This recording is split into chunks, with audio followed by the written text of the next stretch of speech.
UGC net exam 2024 ही परीक्षा रद्द करण्यात आलेली आहे।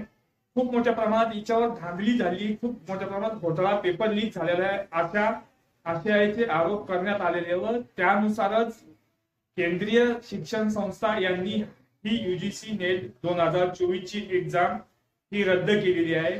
बुधवारी 2 शिफ्ट मध्ये ह्या एक्झाम कंडक्ट करण्यात आल्या होत्या। फर्स्ट शिफ्ट आणि सेकंड शिफ्ट मध्ये ही एक्झाम कंडक्ट केली होती, पण आता लक्षात आलं की हा कुठेतरी पेपर लीक होतोय, एक इलेक्ट्रॉनिकच्या माध्यमातून किंवा इंटरनेटच्या माध्यमातून हा पेपर लीक होतोय, क्वेश्चन लीक होता हे कुठेतरी समजल्यानंतर केंद्रीय शिक्षण मंत्रालय यांनी यूजीसी नेट 2024 ची एक्झाम रद्द केलेली आहे व याचे चौकशीचे आदेश सीबीआय कडे वर्ग केलेले आहे। सीबीआय याचा तपास करायला सांगितलेला आहे, कोण दोषी आहे याचे दोषी शोधण्याचा केंद्र सरकारने सीबीआयला तपास सोपवला।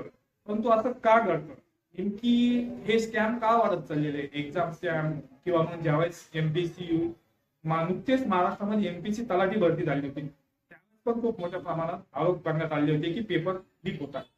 जे विद्यार्थी रात्रदिवस मेहनत करतात त्यांचं काय होईल हे सरकारने थोडं लक्ष द्यायला हवं।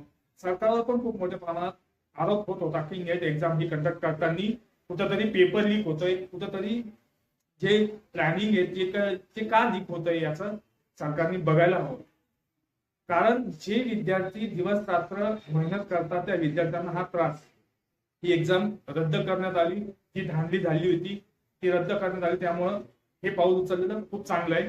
पण नुसतं पाऊल उचलून जे कोणी सीबीआयने जो हा तपास नोंदवलाय तो तपास नोंदवून जे कोणी दोषी आहे त्यांना खूप कडक शासन झालं पाहिजे, जेणेकरून हे scam, education scam, exam scam हे थांबले गेले पाहिजे।